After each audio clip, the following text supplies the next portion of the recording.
Madam మీకు రాష్ట్ర స్థాయిలో ఒక కీలకమైన నేత ఆశీస్సులు గట్టిగా ఉన్నాయి. మీరు ఏది అడిగినా అక్కడ కాదు అనే సమాధానం రాదు అనేటువంటి ఒక ప్రచారం జరుగుతూ ఉంది. అట్ ద సేమ్ టైం ఏంటంటే మీకు కాకినాడ రూరల్ నియోజకవర్గం లేదు అంటే మీకు ఎక్కడ అవకాశం ఉంటే అక్కడ అకామిడేట్ అంటే కాపు మహిళ విజయం వరించేటువంటి స్థానాన్ని మీకు ఇవ్వడానికి ఒక ప్రణాళిక జరుగుతుంది అనేది ఒక ప్రచారం జరుగుతోంది. ఏంటి మేడం వాస్తవం ఏంటి? కీలక నేత గురించి బయటికి చెప్పకపోయినా కానీ ఇది వాస్తవమా కాదా? మీకు ఎమ్మెల్యే సీట్ ఇస్తారు అనేది ఒక ప్రచారం. అదైతే నాకు తెలియదండి. అది ప్రచారం అని మీరు అన్నారు, అది ఎంతవరకు నిజమే నాకైతే తెలియదు.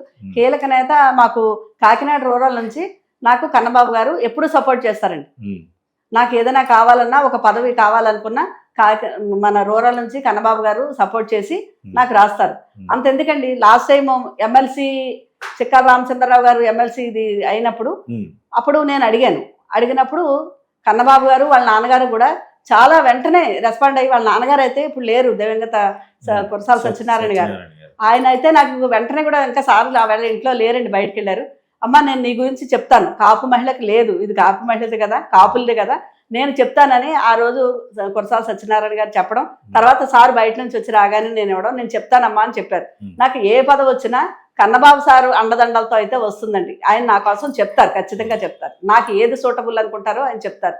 ఇంకా కీలక నేత అన్నారు మీరు, కీలక నేత అని ఎలా అంటారు? కీలక నేతలండి మాకు అక్కడ ఉన్నది. కీలక నేతలు అందరూ కూడా నాకు సపోర్ట్ చేస్తారు, అందరూ కూడా నాకు సపోర్టుగా నిలుస్తారు. అది ఏ పదవి అన్నది ఏమి ఇస్తారు అన్నది కాదు, కానీ నేను అప్పుడే ఎమ్మెల్సీ అడిగాను కాబట్టి ఇప్పుడు కూడా మా గవర్నమెంట్ వస్తే కాపు మహిళకి ఇప్పుడు వరకు ఎమ్మెల్సీ లేదు కాబట్టి నాకు ఎమ్మెల్సీ ఇస్తారేమో, ఇస్తే బాగుండును అని కూడా నేను అనుకుంటానండి. అంటే ఆ స్థాయిలో మీకు ఆశీస్సులు ఉన్నాయి అనేది నా ప్రశ్న. స్టేట్ లెవెల్లో కొంతమంది అంటే నేను ఒక నేత అన్నాను, మీరు నాకు ఒకళ్ళు కాదు ఇంకా ఇద్దరు ముగ్గురితో నాకు ఆశీర్వాదాలు ఉన్నాయి అంటా ఉన్నారు. ఒకవేళ అదే పరిస్థితి వస్తే, మీకు ఎమ్మెల్యేగా పోటీ చేయాల్సిన పరిస్థితి వస్తే మీరు ఏ విధంగా సిద్ధంగా ఉంటారు?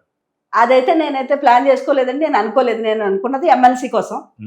మరి జగన్మోహన్ రెడ్డి గారు లేకపోతే ఇతర కీలక నేతలు అప్పుడు ఏం చెప్తారో దానికి ఏంటన్నది అప్పుడు చెప్పగలను. కానీ ఇప్పుడైతే నేను అనుకునేది, నాకు ఇప్పుడు వరకు కాపు మహిళకి అన్నది ఇక్కడ ఎమ్మెల్సీ లేదు కాబట్టి నేను దానికి అర్హురాలనే అనేసి నేను అనుకుంటున్నానండి. ఎందుకంటే నేను పార్టీ కోసం పనిచేస్తాను, చదువుకున్నాను, వయసులో కూడా పెద్దదాన్ని, ఇలాంటి క్వాలిటీస్ అన్ని తీసుకుని నాకు అవకాశం ఇస్తారు అయితే నేను అనుకుంటున్నాను.